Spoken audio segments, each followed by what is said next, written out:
আসসালামু আলাইকুম। কেমন আছে বন্ধুরা? আশা করি যে আপনারা ভালোই আছেন। আজকের জলসাটা মাইন্ড ব্লোয়িং, খুব সুন্দর আলোচনা করেছি। আমার তো মিজানুর রহমান আজহারীর জলসা এত সুন্দরভাবে এই প্রথম আমি দেখেছি। এত ইমোশন, আপনার মন যদি পাথরের মতো হয়ে থাকে মানে গলে যাবে আর কি। খুব সুন্দর আলোচনা। দেখুন, আশা করছি অবশ্যই ভালো লাগবে। মা বোনদের জন্য রিকোয়েস্ট করছি, মা বোনেরা অবশ্যই শুনে যাবে। চলুন শুরু করা যাক। 6 জন নারীর জীবনীর কথা আমি রেকমেন্ড করি, সাজেস্ট করি যে 6 জন নারীর জীবনী মুখস্থ, ঠোঁটস্থ, অন্তস্থ থাকতে হবে প্রতিটা নারীর জন্য।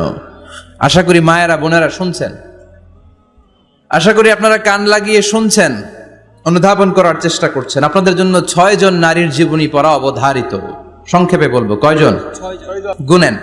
1 নম্বরে হচ্ছে হাজার, উম্মে ইসমাইল, সৈয়দনা ইব্রাহিমের বউ, সৈয়দনা ইসমাইল আলাইহিস সালামের আম্মা, নাম হলো হাজার। আমরা বলি বিবি হাজেরা। আমরা কি করি? হাজেরা আছে না? এই প্যান্ডেলও হাজেরা নামে দু একজন বোন থাকতে পারে। আসলে নামটা হচ্ছে হাজার। নামটা কি? হাজার। এই হাজার হচ্ছে আপনাদের 1 নাম্বার মডেল। 2 নাম্বার কুখ্যাত সন্ত্রাসী ফেরাউনের বউ আসিয়া আপনাদের 2 নাম্বার মডেল। 3 নম্বরে ঈসা আলাইহিস সালামের আম্মা মারিয়াম আলাইহিস সালাম আপনাদের মডেল। বিশ্ব নবীর প্রথম বউ খাদিজা আপনাদের মডেল। বিশ্ব নবীর একমাত্র কুমারী বউ মা আয়েশা আপনাদের মডেল। আর বিশ্ব নবীর কলিজার টুকরা সাইয়্যিদাতুনা ফাতিমা আপনাদের জন্য মডেল। সুবহানাল্লাহ পড়েন। কয়জন? 6 জোরে বলেন। 6 জন। প্রথমে কার নাম বলেছি? হাজার। দ্বিতীয় আসিয়া। 3 নাম্বার মারিয়াম। 4 নাম্বার খাদিজা। 5 নম্বরে আয়েশা। 6 নম্বরে ফাতিমা। সুবহানাল্লাহ পড়ে। বিশ্বনবী বলেছেন কামুলা মিনার রিজালে কাসির, পুরুষদের মধ্যে কামেল পুরুষের অভাব নাই। ওয়ালাম ইয়াকমুল মিনান নিসা ইল্লা আরবা, নারীদের মধ্যে কামেল নারী হচ্ছে 4 জন। কয়জন? 4 জন। এরপরে আবার বাড়ালেন আয়েশার কথা, আবার বাড়ালেন ফাতেমার কথা, মোট হয়ে গেল 6 জন। সুবহানাল্লাহ পড়েন। মোট কয়জন? 6 জন। আসুন এই 6 জনের জীবনী থেকে একটা একটা করে শিক্ষা আমরা মনে রাখার চেষ্টা করি, তাহলে জীবন উজালা হয়ে যাবে। কয়টা করে শিক্ষা? হাজার আলাইহিস সালাম, ওনার জীবনী থেকে শিক্ষা হচ্ছে তাওয়াক্কুল আলাল্লাহ, বিপদে আপদে সবসময় ভরসা কার উপর?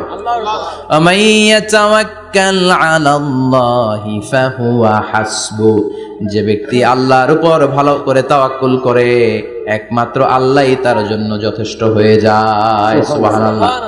সুবহানাল্লাহ পড়ছেন? পড়েন সুবহানাল্লাহ। হাজার আলাইহিস সালাম, ওনার জীবনী থেকে শিক্ষা হচ্ছে আল্লাহর উপর তাওয়াক্কুল। সাইয়েদনা ইব্রাহিম আলাইহিস সালাম সাইয়্যিদাতুনা হাজারকে নিয়ে, দুধের বাচ্চা ইসমাইলকে নিয়ে মক্কার মরুজমিনের মাঝখানে রেখে আসলেন।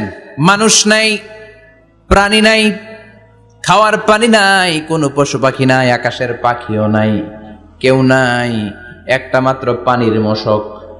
একটা মশকের ভেতরে সামান্য কিছু পানি। দুধের বাচ্চা ইসমাইলকে নিয়ে সাইয়্যিদাতুনা হাজার দাঁড়িয়ে রইলেন। কোনো কথা না বলে বিবি আর বাচ্চাকে রেখে চলে যাচ্ছেন। চোখের পানি ছেড়ে সাইয়্যিদাতুনা হাজার ডেকে বললেন, ইব্রাহিম একটু দাঁড়াও। কথা নাই, বার্তা নাই, কিছুই বললা না। কি আমার অপরাধ? কেন এই ধুধুমরু প্রান্তরে আমাকে দুধের বাচ্চাটারে রেখে গেলা? শুধু একটা কথাই জানতে চাইবো, এই যে আমাদেরকে রেখে পাষণ্ডের মতো তুমি চলে যাও, এটা কি তোমার নিজের ইচ্ছায় নাকি আল্লাহর ইচ্ছায়? সাইয়েদনা ইব্রাহিম কোনো কথা না বলে শুধু প্রশ্নের উত্তর দিলেন, বললেন আল্লাহর ইচ্ছায়। কার ইচ্ছায়? নবীরা নিজের ইচ্ছায় কিছু করে না, যেটাই করে করে কার ইচ্ছায়? সাইয়্যিদাতুনা হাজার বললেন, ইযান লা ইউদাইয়ুনাল্লাহ, তোমার ইচ্ছায় যদি আমাদেরকে রেখে না যাও, আল্লাহর ইচ্ছায় যদি রেখে যাও, তাহলে আমার ভরসা আছে আল্লাহ আমাদেরকে নষ্ট হতে দিবে না, আল্লাহ আমাদেরকে কোনো কষ্ট দিবে না, আমার আল্লাহই আমার জন্য যথেষ্ট। সুবহানাল্লাহ। আপনারে মায়েরা যারা আছেন, আপনাকে আর আপনার 2 সন্তানকে নিয়ে আপনার স্বামী সিলেটের হাকালুকি হাওরের মাঝখান দিয়ে রেখে আসছে। কি করবেন? পিছনে পিছনে দৌড়াবেন, গালাগালি শুরু করবেন। যদি বলে আল্লাহর ইচ্ছায় তোমারে রেখে গেলাম, জীবনেও মানতে চাবেন না, বলবেন তোরেও বাদ দিলাম, তোর আল্লাহরেও বাদ দিলাম। আছে না নাই? কিন্তু সাইয়্যিদাতুনা হাজার কেমন নারী ছিলেন? একটা টু শব্দ করেন নাই। শুনতেছেন? কেন ইমাজিন, কল্পনা করতে পারেন? ধুধু মরু প্রান্তর, খাওয়ার কিছু নাই, পান করার কিছু নাই, কথা বলার মতো একটা মানুষ নাই, রৌদ্রের তাপ মরুভূমির বালুর উপরে এমন ভাবে পড়ে। সৌদি আরবের মরুভূমি যারা দেখেছেন, প্রচন্ড বালুর মধ্যে চাল রেখে দিলে চালগুলো মুড়ি হয়ে যায়। ওই প্রচন্ড মরুভূমির মধ্যে দাঁড়িয়ে বললেন, যদি আল্লাহর ইচ্ছা হয়, আমার আল্লাহ আমার জন্য যথেষ্ট। ঠিকই আল্লাহ যথেষ্ট হয়েছেন। এই মহিলাকে দিয়ে মক্কা আবাদ হয়েছে। মক্কায় কোনো মানুষ থাকতো না, এখন মক্কায় গেলে জায়গা পাওয়া যায়। প্রতিদিন 3 লক্ষ 4 লক্ষ মসজিদুল হারামে একসাথে জামাত, জুমার নামাজের দিন 5 লক্ষ 7 লক্ষ 10 লক্ষ হয়ে যায়। এতগুলো মানুষ আগে ছিল না। সব হলো সাইয়্যিদাতুনা হাজারের ইমানের ফসল। সুবহানাল্লাহ। এই নারী এখানে থাকলেন আল্লাহর উপর ভরসা করে, ইমানের পরীক্ষা দিতে লাগলেন। একদিনের ব্যবধানে খাওয়ার পানির মশকের পানি শেষ। ইসমাইল আলাইহিস সালামের পায়ের ধাক্কায় জমজমের পানি এলো। জুরহুম নামক একটা গোত্র যাচ্ছিল, তারা এসে ওনার হাতে মুরিদ হলো। সুবহানাল্লাহ। তারা এসে বলল, আমাদেরকে শুধু জমজমের পানি খেতে দেন, আপনি যা বলবেন সব আমরা মেনে নিলাম। শুরু হলো মক্কার আবাদ। হাজার হাজার মানুষ বাড়তে শুরু করলো, মক্কা শহরের এক্সপানশন হলো। গোটা বিশ্ব থেকে লক্ষ লক্ষ মানুষ এখন মক্কার দিকে ছুটে চিল্লায় বলেন, ঠিক কি না? এজন্য আমার মায়েরা অনেক লম্বা জীবনী, তার একটা ঘটনাই বললাম, সাইয়্যিদাতুনা হাজার, ওনার জীবনী থেকে আমার মায়েদের বোনেদের জন্য শিক্ষা। তাওয়াক্কুল আলাল্লাহ। বাঁচি আর মরি, সুস্থ থাকি আর অসুস্থ থাকি, বিপদে থাকি আর যেই কোনো সমস্যায় থাকি না কেন, ভরসা করতে হবে একজনের উপর। তিনি কে? আল্লাহ। আল্লাহর উপর যে ভরসার মতো ভরসা করতে জানে, আমার আল্লাহই তার জন্য যথেষ্ট। ঠিক কি না? তাহলে হাজার থেকে আমার বোনদের জন্য শিক্ষা হচ্ছে, তাওয়াক্কুল করব আমরা কার উপরে? ভরসা রাখবো কার উপর? সব সময় আত-তাওয়াক্কুল আলাল্লাহ, আল্লাহর উপর ভরসা করতে হবে আমার মায়েরা, আমার বোনেরা। 2 নম্বরে বলেছি কার কথা? আসিয়া রাদিয়াল্লাহু তাআলা আনহা আলাইহাস সালাম, ফেরাউনের স্ত্রী। এই মহিলা অনেক দামি মহিলা, মুসা আলাইহিস সালামের পালক মা। সুবহানাল্লাহ পড়েন। নিজের সন্তান ছিল না, সাইয়েদনা মুসা আলাইহিস সালামকে মায়ের মতো লালন পালন করেছেন। গোপনে গোপনে মুসা আলাইহিস সালামের উপর ঈমান এনেছেন। গোপনে গোপনে রাত্রিবেলা তাহাজ্জুদ পড়ে চোখের পানি ছেড়ে চাইতেন কার কাছে? ফেরাউনের বউ আর ফেরাউনের ফিনান্স মিনিস্টার, অর্থমন্ত্রীর বউ, 2 জন লুকিয়ে কালিমা পড়ে মুসলমান। ফেরাউন কিছু জানে না। সুবহানাল্লাহ। কি আল্লাহর খেলা! ফেরাউন লক্ষ লক্ষ বনি ইসরাইলের ছোট্ট বাচ্চাকে জবাই করেছে একটা বাচ্চাকে ঠেকানোর জন্য। নাম কি? মুসা। আর ফেরাউনের ঘরে আল্লাহ মুসাকে বড় করলেন। কোন? সুবহানাল্লাহ। লুকিয়ে লুকিয়ে ঈমান আনলো। ফেরাউনের বউ আসিয়া, অর্থমন্ত্রীর বউ, 2 জন মিলে ফেরাউনের কাছে ঘটনা পৌঁছে গেল, খবর পৌঁছে গেল। ফেরাউন ডেকে পাঠালো। দুধের বাচ্চাকে নিয়ে ফেরাউনের অর্থমন্ত্রীর বউ হাজির। কুখ্যাত সন্ত্রাসী ফেরাউনের নিজের বউ আসিয়াও হাজির। ফেরাউন বলে, এক আল্লাহর উপর কুফরির ঘোষণা দে, আল্লাহকে বলে যা, আমার পায়ের সামনে সেজদা দে, আমি মাফ করে দেব। আসিয়ার এক কথা, জীবন যাবে কিন্তু ঈমান যাবে। ফেরাউনের অর্থমন্ত্রীর স্ত্রীরও এক কথা, যে আল্লাহর কাছে আমরা মাথা নত করেছি, পৃথিবীর কোন শক্তির কাছে ওই মাথার নত হতে পারে না। ফেরাউন বলল, তাই নাকি? দেখি তোদের ঈমানের পাওয়ার কত বড়। অর্ডার করলো, বিশাল বড় পাতিল নিয়ে আসো, কড়াই নিয়ে আসো, কড়াই ভর্তি তেল গরম করতে শুরু করো। টকবক টকবক করে কড়াইয়ের মধ্যে গরম তেল। ফেরাউন বলে, ও অর্থমন্ত্রীর স্ত্রী, তোমারে অনেক ভালো জানতাম, এখনই আমার পায়ের সামনে সেজদায় লুটিয়ে পড়ো, আল্লাহরে ছাড়ো, আমি তোরে ছেড়ে দেব। অর্থমন্ত্রীর বউ বলে, এত সোজা না। সুবহানাল্লাহ বলে। কি ঈমান? ঈমানের পথে অবিচল থেকে আমার মরণ যেন হয়, তোমারই কাছে মিনতি আমার, তোমারই কাছে মিনতি আমার, মহামহিম দয়াময়, ঈমানের পথে অবিচল থেকে আমার মরণ যেন হয়। পড়েন আমিন। আবার পড়েন আমিন। এক কথা, আল্লাহর সামনে মাথা নত করেছি, কারো সামনে করব না। ফেরাউন অর্ডার দিল, এই মহিলার দুধের বাচ্চাটারে টান দিয়ে আন। টকবক তেলের মধ্যে, কড়াইয়ের মধ্যে গরম তেলের মধ্যে ছেড়ে দে। মায়ের চোখের সামনে দুধের বাচ্চাকে গরম তেলের মধ্যে ছাড়ে। হিসাবটা কি সহজ নাকি? কথা বলেন। চিৎকার দিয়ে মা কেঁদে ওঠে, ছেড়ে দাও। ফেরাউনের নির্দয় অন্তরে দয়া হয় না। দুধের বাচ্চাটারে তেলের মধ্যে ছেড়ে দেওয়ার পরে মুহূর্তের মধ্যে ছেলেটা রোস্ট হয়ে যায়। কিন্তু ছেলেটা হাত উঁচু করে ডেকে বলে, মা ভয় পেও না, তোমরা দেখো টকবগে কড়াইয়ের ভেতরে তেল, আসলে মা এটা আগুন না, এটা জান্নাতের বাগান। ও মা, ফেরাউনের দিকে তাকাস না রে মা, আমার মতো দৌড় দিয়ে তেলের মধ্যে ঝাঁপ দে। আল্লাহু আকবার। ফেরাউনের অর্থমন্ত্রীর বউয়ের ঈমান দ্বিগুণ হয়ে যায়, 3 গুণ হয়ে যায়। সে বলে, ফেরাউন গোটা পৃথিবীটারে এক পাশে করতে পারবি, কিন্তু আমার মাথাটা তোর পায়ের সামনে নোয়াতে পারবি?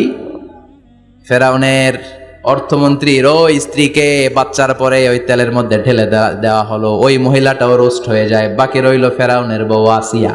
কি নাম? আসিয়া কিন্তু দৃশ্যটা দেখেছে, চাক্ষুষ মৃত্যু দেখেছে দুইজনের। ফেরাউন বলে, আসিয়া কত অন্তরঙ্গ সম্পর্ক আমাদের, আজীবন কত ভালোবাসা ছিল, কত খুনসুটি ছিল, কিন্তু আমার পায়ের মধ্যে সেজদা দিয়ে প্রমাণ কর তুই আমারে ভালোবাসিস। আসিয়ারও একই কথা, জীবন দিব কিন্তু ঈমান দিব না। ফেরাউন বলল, তোকেও আমি ছাড়বো না, তোকে আমি উলঙ্গ করব। হাজার হাজার মানুষের সামনে আসিয়ার কাপড় টেনে নেওয়া হলো, তক্তার মধ্যে শুইয়ে তক্তার মধ্যে হাতে পায়ে পেরেক মারা হলো। হাতের এই পাশ দিয়ে পেরেক ঢুকে ওই পাশ দিয়ে বেরোয়, তক্তার এ পাশ দিয়ে ঢুকে ও পাশ দিয়ে বেরোয়, ফিনকি দিয়ে রক্ত বের করে। আসিয়া সহ্য করতে না পেরে ডেকে বলে, আল্লাহ, ফেরাউন থেকে তুমি আমারে বাঁচাও। এই দোয়াটা সূরাতুত তাহরিমে আল্লাহ সরাসরি কোট করেছেন, রব্বিবনিলি ইনদাকা বাইতান ফিল জান্নাহ। ও আল্লাহ মালিক, তোমার পাশে জান্নাতে একটা ঘর বানায়া দিও। এরকম একটা সঙ্গীত আছে না নাই? এই সঙ্গীতটা সরাসরি সূরাতুত তাহরিম আসিয়ার দোয়া থেকে কোট করা হয়েছে। পড়েন সুবহানাল্লাহ। মালিক তুমি জান্নাতে, তোমার পাশে আমায় একটি ঘর বানিয়ে দিও, একটি ঘর বানিয়ে দিও, সে বিভীষিকাময় মহাদিনে তোমার প্রতিবেশী করে নিও। মালিক তুমি জান্নাতে, তোমার পাশে আমায় একটি ঘর বানিয়ে দিও, একটি ঘর বানিয়ে দিও। আল্লাহু আকবার। সেই 5000 বছর আগের দোয়া আজও আমরা তাফসীর মাহফিলে গান বানিয়ে বলি। 5000 বছর আগের কথা আজও আমরা কোরআনের আয়াত হিসেবে পড়ি। আল্লাহু আকবার। কি মাকবুল হয়েছেন মহিলাটা আল্লাহর দরবারে। আল্লাহরে বললেন, আল্লাহ, শুধু তোমার ইবাদতের কারণে আজকে আমার এমন দশা উলঙ্গ হওয়া লাগলো, আমার হাতে পায়ে পেরেক ঠোকা হলো। আল্লাহ, এখন গরম তেলের মধ্যে ছেড়ে দেয়া হবে, তুমি বাঁচাও। আল্লাহ বললেন, জিব্রাইল, আমার জান্নাতারে আসিয়ার চোখের সামনে তুলে ধর। আমার আসিয়া দুনিয়ার বুকে থেকে জান্নাত দেখে দেখে আমার মেহমান হয়ে আমার কাছে আসবে। আসিয়াকেও গরম তেলের মধ্যে ফেলে দেয়া হলো। দুনিয়ার বুকে থেকে জান্নাতের নমুনাটা দেখতে দেখতে সাইয়েদাতুনা আসিয়া আল্লাহর কাছে চলে গেলেন। পড়েন আল্লাহু আকবার। এজন্য ঈমানের পথে অবিচল থেকে আমার মরণ যেন হয়। পড়েন আমিন। তাহলে আসিয়ার জীবনী থেকে আমার মায়েদের জন্য শিক্ষা হলো, ঈমান ছাড়া যাবে না, বেঈমান হয়ে মরা যাবে না, মাজারে গিয়ে মুশরিকাদের কাতারে নাম তোলা যাবে। ওই মায়েরা ঈমান কেমন করে রক্ষা করবেন? ঈমান কত বড় দামি জিনিস। ঈমান একজন নারীর মর্যাদা আল্লাহর কাছে কত বাড়িয়ে তোলে। আসিয়ার জীবনে এই শিক্ষাটা আছে না নাই? কথা কম বোঝা যায়, বোঝা যায়। তাহলে প্রথমে জানলাম কার কথা? হাজারের কথা। হাজেরার জীবনী থেকে শিক্ষা ছিল তাওয়াক্কুল করতে হবে একজনের উপর, তিনি কে? আল্লাহ। আসিয়ার জীবনী থেকে আমরা কি শিখলাম? ঈমান রক্ষা করতে হবে। জীবন যাবে, ঈমান যাবে, জীবন যাবে, ঈমান যাবে। 3 নম্বরে মারিয়াম আলাইহিস সালাম, আজীব একটা মহিলা, স্বামী ছাড়া তার পেটের ভেতরে সন্তান দিয়েছে কে? আল্লাহ। আবার উনার নামে কোরআনে একটা সূরা দিয়েছে কে? আল্লাহ। কি নাম? সূরাতু মারইয়াম কাফ হা ইয়া আইন সাদ যিকরু রাহমাতি রাব্বিকা আবদাহু জাকারিয়া। আল্লাহু আকবার, কি সুন্দর সূরা, কি অন্তমিল, কি চমৎকার ঘটনার বর্ণনা। উনার নামেও সূরা, উনার ফ্যামিলির নামেও সূরা। উনার আব্বার নাম ইমরান, মায়ের নাম হান্না বিনতে ফাখুজ। উনাদের ফ্যামিলিটা আল্লাহর কাছে এত প্রিয়, আল্লাহর একটা সূরা দিলেন ইমরানের পরিবারের সূরা। কোন সুবহানাল্লাহ। কোরআনের 3 নাম্বার সূরা, সূরাতু আলে ইমরান। কি নাম? সূরাতু। আবার কোরআনে আল্লাহ ওনাকে বলেছেন সিদ্দিকা, মানে সত্যবাদী নারী। আবার আল্লাহ বলেছেন ওয়ালাইসা যাকারু কাল উনসা, এটা এমন মেয়ে কোন পুরুষ এই মেয়ের মতো হতে পারে? ওনার মা হান্না বললেন, আল্লাহ আমার পেটে ছেলে না মেয়ে আমি জানি না। যখন মারিয়াম পেটে, আল্লাহ ছেলে হোক মেয়ে হোক বাইতুল মুকাদ্দাসের খাদেম হিসেবে তুমি কবুল করে নাও। আমার পেটে যা আছে তোমার জন্য মানত করে দিলাম। কিন্তু ভূমিষ্ঠ করার পরে দেখে মাইয়া, ভূমিষ্ঠ করার পরে দেখে কি? মেয়ে। ভাবছিল ছেলে, ছেলে হইলে খাদেম হবে, এখন মেয়ে। আল্লাহ বলে চিন্তা করো না, সাধারণ মেয়ে না। ওয়ালাইসা যাকারু কাল উনসা, এটা এমন মেয়ে কোন ছেলেরাও এই মেয়ের মতো হতে পারে। এই মেয়েকে দিয়ে দেওয়া হলো Baitul Maqdis, one of the major 3 mosques in Islam. ইসলামের সর্বশ্রেষ্ঠ 3টা মসজিদের একটা। এই বাইতুল মুকাদ্দাসের খাদেমা ছিল উনি।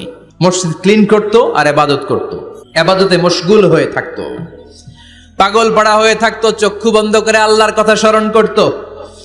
মর্যাদা আল্লাহ তো বাড়িয়ে দিলেন, আনসিজনাল যত জান্নাতি ফল সব সামনে এসে হাজির হয়ে যেত। ওনার খালু জাকারিয়া এসে বলতেন আন্না লাকে হাদা, ও মারিয়াম এই ফল তো এই সিজনে ফিলিস্তিনে নাই, পাইলা কই? তিনি বলতেন হুয়া মিন ইনদিল্লাহ, রব্বুল আলামিন জান্নাত থেকে ফলের ব্যবস্থা করেছে। কোরআন সাক্ষী, আন্না লাকে হাদা, কোত্থেকে এই ফ্রুট পাইলা?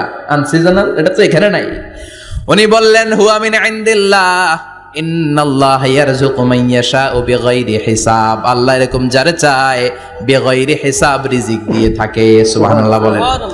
সব সময় আল্লাহর ইবাদত, সব সময় তাহাজ্জুদ, সব সময় জিকির করতেন লা ইলাহা লা ইলাহা ইল্লাল্লাহু মুহাম্মাদুর রাসূলুল্লাহ।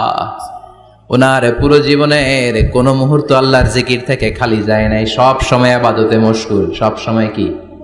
তার মানে মারিয়ামের জীবনী থেকে আমাদের শিক্ষা, আমার মায়েরা বোনেরা ইবাদতে মশগুল থাকতে হবে।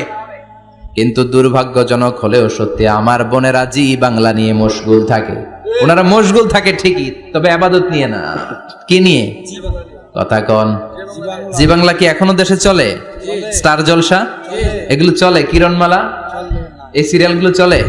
নতুন সিরিয়াল আসছে, নাম কত কয়েকটা, ওয়াজ মাহফিলে বলা লাগবে আমাদের। কি নাম, কি চলে এখন জানো না তুমি? সর্বনাশ, পাগলের মতো মহিলাগুলো বসে থাকে, রাতে দেখতে না পারলে সকালে কাজা কাফার আদায় করে। আছে না নাই? কাজা আদায় করে ফেলে সকালে।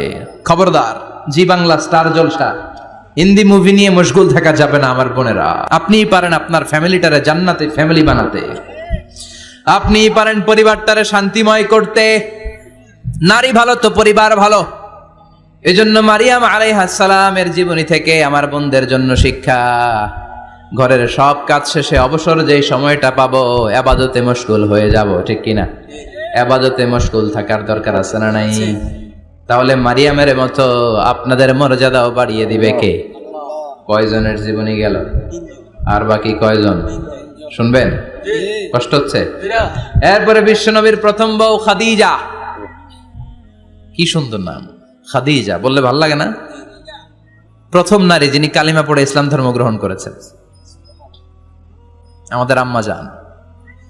বিশ্বনবীর প্রথম বউ, 25 বছর বিশ্বনবীর সাথে সংসার করেছেন, 3 বছর বিশ্বনবীর সাথে জেল খেটেছেন, শিয়াবে আবি তালেবে।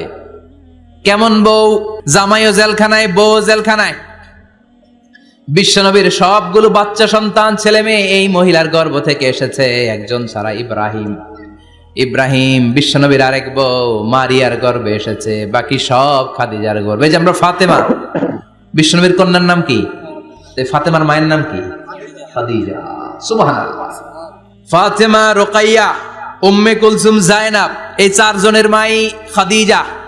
আবার আব্দুল্লাহ, কাসেম, এদের মায়ের নামও খাদিজা। বিশ্বনবীর সব সন্তান এসেছে খাদিজার পেট থেকে। বরকত বেশি না কম? বিশ্বনবী ভয় পেলে খাদিজার কাছে গেলে ভয় কেটে যেত, সাহস যোগাতেন, শেল্টার দিতেন, ছাতার মতো মাথার উপরে দাঁড়িয়ে থাকতেন। আল্লাহু আকবার। বিশ্বনবী বলতেন রুজিক তো হুব্বাহা, খাদিজার ভালোবাসা আমার অন্তরে আল্লাহ রিজিক হিসেবে দিয়েছে। আবার বিশ্বনবী বলতেন আল্লাহ যেই কিয়ামতের দিন বন্ধু বন্ধুরে চিনবে না, ভাই ভাইরে চিনবে না, কেউ কাউরে চিনবে না, ওই কঠিন দিনে আমি আমার খাদিজারে যেন ভুলে না যাই, আমার খাদিজারে যেন দেখা মাত্রই চিনতে পারি এটা আমার খাদিজা। খাদিজাকে নিয়ে মা আয়েশা একদিন একটা কটু কথা বলেছিল, ও নবী কবে আপনার এই বুড়ি মহিলা, বুড়ি বউ খাদিজা ইন্তেকাল করেছে, তারপরে কত সুন্দরী সুন্দরী বউ আমরা এসেছি, আমার ভালো লাগে না? খালি বুড়ির কথা কন কেন? খালি ওই বুড়ির কথা স্মরণ করেন, আমরা আছি, আমাদের দিকে তাকান, আমরা কত সুন্দরী, আমরা কত ভালো। বিশ্বনবী রেগে গেলেন, মা আয়েশাকে এইভাবে ধরলেন। জীবনে কোনোদিন কোন স্ত্রীর গায়ে হাত তোলে নাই, শুধু ওই দিন মা আয়েশাকে এইভাবে ধরেছিলেন আর বলেছিলেন আয়েশা খবরদার জীবনে এই কথা বলবা না, আমার খাদিজা আমার বিপদের দিনের সঙ্গিনী, তোমরা আমার সুখের দিনের সঙ্গিনী, তোমরা কেউ আমার সাথে জেল খাটো নাই, খাদিজা আমার সাথে জেল খেটেছে 3 বছর। কয় বছর? 3 বছর। খাদিজা যখন ইন্তেকাল করলো বিশ্বনবী কবর দিলেন, দোয়া করলেন আর কাঁদলেন। সাহাবারা দোয়া শেষে চলে যায়, আবু বকর বললেন নবী কবর দেয়া হলো, খাদিজাকে দোয়া করা হলো, এবার চলেন। বিশ্বনবী তবুও যান না। বিশ্বনবী বললেন আবু বকর তোমার মনে চাই তুমি ঘরে ফিরে যাও, আমি যাব না। আল্লাহু আকবার। কি মহিলা ছিল, বিশ্বনবীকে সবসময় আগলে রেখেছে, শেল্টার দিয়েছে, প্রতিভক্ত ছিল। খাবার নিয়ে বিশ্বনবীর জন্য এদিক সেদিক যেতেন, বিশ্বনবী না আসলে খেতেন না। বিশ্বনবীকে কলিজার চাইতো বেশি ভালোবাসতো, পতি যা বলবে তাই শুনতো। ও মায়েরা, খাদিজাতুল কুবরার জীবনী থেকে আপনাদের জন্য শিক্ষা হলো প্রতিভক্তি। কি ভক্তি? এখন প্রতিভক্তি নাই, আমরা করি নারী ভক্তি। এখন নারী নির্যাতন কমে গেছে বাংলাদেশে, বেড়ে গেছে পুরুষ নির্যাতন। কথা কন।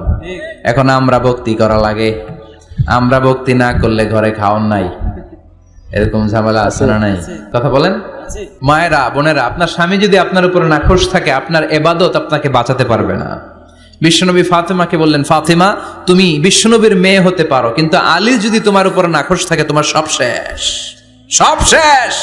আবার বিশ্বনবী বললেন আমি যদি এক আল্লাহ ছাড়া কারো সামনে মাথাটা নত করার বিধান দিতাম, এক আল্লাহ ছাড়া যদি কাউকে সেজদা করতে আমি বলতাম, আমি দুনিয়ার সব নারীদের বলতাম স্বামীর পায়ে সেজদা দিয়ে পড়ে থাকো।